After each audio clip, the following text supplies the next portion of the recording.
when a Carmel Valley couple called San Diego police in 2018 to report their 18-year-old son was having a mental health breakdown. He's got manic behavior. He's never been diagnosed with he needs to go into a doctor. Officers told them there was nothing they could do. Trevor Heitman was making threats to drive his $250,000 McLaren sports car at high speeds the wrong way on the freeway. And he did threaten to harm his mother, and he threatened to harm But we don't have any of those threats.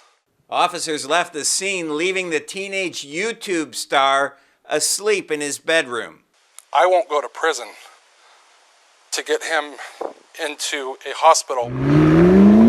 Hours later, Trevor sped through an elementary school and drove the wrong way on the 805 at 100 miles per hour, colliding with a van, killing Aileen Pizarro and her 12-year-old daughter, Ariana. Trevor also died in the fiery collision.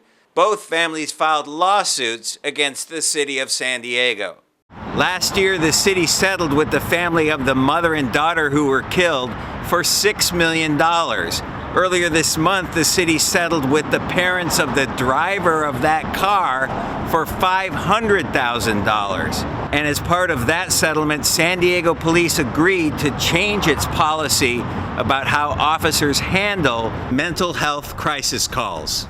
The new SDPD mental health policy changes say officers must notify a supervisor if they have no contact with a mental health subject. Officers can give more credibility to family and friends when determining whether to arrest a mental health patient, and it allows officers to look at emails and text messages when determining whether a credible threat has been made.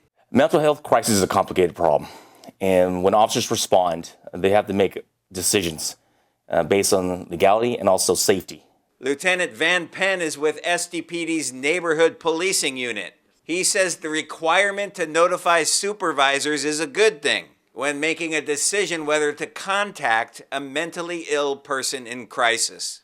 It's important because it provides oversight. For this policy in place, they will make the decision to override the officer if they feel it's necessary to contact the person. And they got to weigh the balance of safety and the law. I spoke to the attorney who represented the family of the mother and daughter who were killed. I think what you need is training of the officers. Cynthia Chiak agrees the San Diego police policy changes are good, but now she says they need to be enforced. No one is reprimanding anybody for not taking somebody in. The lesson is to take seriously the complaints of a credible public. David Gottfredson, CBS 8. Thank you, David. The new policy also advises officers on when to call in specialized mental health teams in the field, as well as options for placement of mental health patients in short-term treatment facilities.